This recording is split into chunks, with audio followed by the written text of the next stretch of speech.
व्यक्तिगत एमएक्सीन nano materials की optical fingerprinting. तो आज के इस बेहद दिलचस्प एक्सप्लेनर में आपका स्वागत है। आपको पता है, भविष्य की जो सबसे बड़ी और कमाल की तकनीकें हैं ना, वो असल में एक ऐसी दुनिया पर टिकी हैं जिसे हम अपनी आंखों से देख भी नहीं सकते। बिल्कुल, हम बात कर रहे हैं अदृश्य परमाणुओं यानी एटम्स की दुनिया की।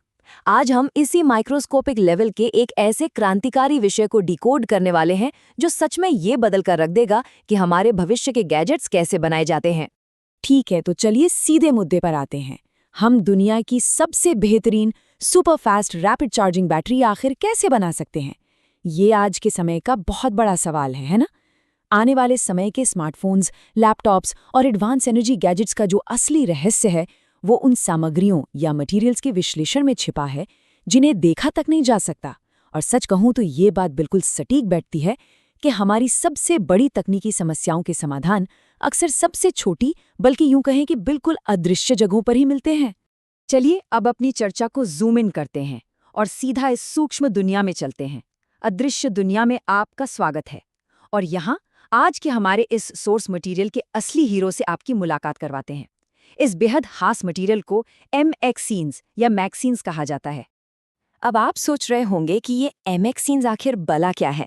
तो आसान भाषा में ये बहुत ही ज्यादा पतले, मतलब एकदम अल्ट्रा थिन नैनो मटेरियल्स होते हैं जिनका इस्तेमाल हमारे सबसे एडवांस्ड इलेक्ट्रॉनिक्स में होता है। जरा सोच कर देखिए, एक सिंगल परमाणु जितनी मोटाई, दिमाग चकमा जाता है ना ये सोचकर। मतलब कोई चीज इतनी पतली कैसे हो सकती है कि उसकी मोटाई सिर्फ एक एटम के बराबर हो। लेकिन आधुनिक इंजीनियरिंग और भविष्य के सुपरफास्ट उपकरणों के लिए ये छोटी छोटी सामग्रियां सच में गेम चेंजर हैं।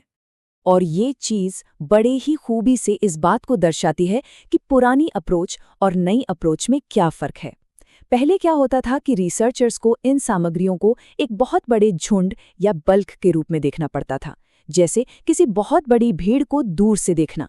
लेकिन अब जरा इसकी तुलना एक बिल्कुल अलग, बेहद पतले फ्लेक या टुकड़े को अलग करके उसे अकेले स्टडी करने से कीजिए। ये अप्रोच में एक बहुत बड़ा शिफ्ट है जो हमें मटेरियल के असली गुणों को गहराई से समझने का मौका देता है। लेकिन देखिए, विज्ञान की राह इतनी आसान थोड़ी होती है। यहाँ एक बहुत बड़ी रुकावट थी जिसे मेजरमेंट प्रॉब्लम या मापन की समस्या कहा गया। सीधी सी बात है, चीजें जितनी छोटी होती गईं, उन्हें देखना, समझना और उनका विश्लेषण करना उतना ही मुश्किल होता गया। इंजीनियर्स के सामने सबसे बड़ा सिरदर्द ये था कि इन नन्हे नन्हे सिंगल टुकड़ों के फिजिकल और इलेक्ट्रिकल गुणों को आखिर सटीकता से नापा कैसे जाए। क्योंकि अगर आप किसी चीज को सही से नाप नहीं सकते, तो जाहिर है आप उसका किसी एडवांस गैजेट में इस्तेमाल भी नहीं कर सकते। अब पिछली जो नापने की विधियां थीं, उन्होंने तो मटेरियल्स का हाल ही बेहाल कर दिया था। पुरानी टेस्टिंग की प्रक्रियाएं बेहद आक्रामक और विनाशकारी थीं। मतलब वे मुख्य रूप से थोक मात्रा पर फोकस करती थीं। इसका सीधा सा मतलब ये हुआ कि अगर किसी रिसर्चर को सिर्फ एक सिंगल लेयर को समझना है, तो पुरानी विधियों से उसे बिना तोड़े फोड़े या नष्ट किए मापना लगभग नामुमकिन था। टेस्ट करने के चक्कर में पूरा का पूरा मटेरियल ही बर्बाद हो जाता था। और बस यहीं पर एंट्री होती है एक बिल्कुल नए और शानदार सॉल्यूशन की। मटेरियल साइंस की दुनिया में इसे सचमुच एक बड़ा गेम चेंजर माना जा रहा है। इसका नाम है ऑप्टिकल फिंगरप्रिंटिंग। ये एक ऐसा गजब का तरीका है जिसने पुरानी तोड़-फोड़ वाली प्रक्रियाओं को हमेशा के लिए पीछे छोड़ दिया है और वैज्ञानिकों को एक नई उम्मीद दी है। अब स्पेक्ट्रोस्कोपिक माइक्रो इलिप्सोमेट्री, हाँ मैं जानता हूँ ये नाम सुनने में किसी भारी भरकम साइंटिफिक जार्गन जैसा लगता है, लेकिन इसे बिल्कुल सिंपल शब्दों में समझें तो ये एक ऑप्टिकल फिंगरप्रिंटिंग तकनीक है। और इसकी सबसे कमाल की बात क्या है पता है? ये 100% नॉन डिस्ट्रक्टिव है। यानी अब मटेरियल को खरोच तक पहुंचाए बिना उसके हर एक छोटे से छोटे लक्षण का बिल्कुल सटीक विश्लेषण किया जा सकता है। ये साइंस के लिए किसी जादू से कम नहीं है। अब इस बात पर जरा गौर कीजिएगा, क्योंकि ये सच में हैरान करने वाला है। इस नई विधि की स्पीड देखिए। इस नई ऑप्टिकल तकनीक का इस्तेमाल करके अब रिसर्चर्स सिंगल लेयर्स को 1 मिनट से भी कम समय में माप सकते हैं। जी हाँ, 1 मिनट से भी कम। जिस काम में पहले हफ्तों लग जाते थे, वो अब पलक झपकते ही हो जाता है। समय की ये भारी बचत एडवांस रिसर्च के लिए किसी बड़े वरदान से कम नहीं है। और इस बेहद तेज, बिना नुकसान पहुंचाने वाली फिंगरप्रिंटिंग तकनीक ने सिर्फ हमारा समय ही नहीं बचाया है, असल में इसने पूरी की पूरी नई फिजिक्स के दरवाजे खोल दिए हैं। इसके जरिए कई ऐसी बुनियादी और एटॉमिक लेवल की खोजें मुमकिन हो पाई हैं जिनके बारे में पुरानी तकनीकों के साथ हम सपने में भी नहीं सोच सकते थे। हम एक ऐसे लेवल पर पहुंच गए हैं जहां फिजिक्स के नियम ही कुछ अलग तरीके से काम करते हैं। हमारे सोर्स की सबसे चौंकाने वाली खोजों में से एक ये है कि जब ये सामग्रियां परमाणु स्तर की मोटाई तक सिकुड़ जाती है ना, तो इनका जो इलेक्ट्रिकल रेजिस्टेंस या विद्युत प्रतिरोध है वो पूरी तरह से बदल जाता है। और ये कोई छोटी मोटी बात नहीं है, ये एक ऐसा डेटा है जो भविष्य की इंजीनियरिंग के लिए रीढ़ की हड्डी साबित होगा। परमाणु स्तर पर बिजली का फ्लो कैसे बदलता है, ये समझना हमारे भविष्य के गैजेट्स का डिजाइन तय करने के लिए सबसे जरूरी चीज है।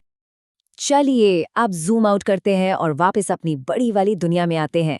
ये देखना वाकई बहुत एक्साइटिंग है कि माइक्रोस्कोपिक लेवल की ये छोटी सी खोज कैसे हमारे रोजमर्रा के गैजेट्स की पूरी तस्वीर बदल कर रख देती है।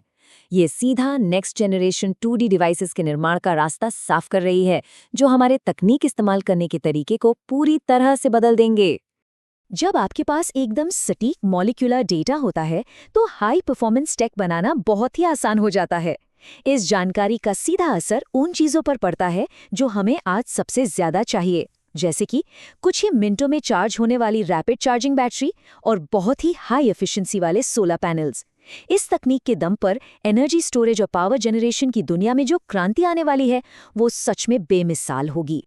तो सबसे अहम बात क्या है? हमारे सोर्स का ये सीधा कोड इस पूरी प्रक्रिया के विशाल प्रभाव को एकदम परफेक्शन के साथ समझाता है। सटीक आणविक विश्लेषण की ओर ये बदलाव अगली पीढ़ी के 2D उपकरणों को विकसित करने के लिए एक नया मानदंड स्थापित करता है। ये हमें साफ तौर पर बताता है कि ये सिर्फ लैब में किया गया कोई छोटा मोटा प्रयोग नहीं है, ये एक नया बेंचमार्क है जो आने वाले कई दशकों तक रिसर्च और टेक्नोलॉजी की दिशा तय करेगा।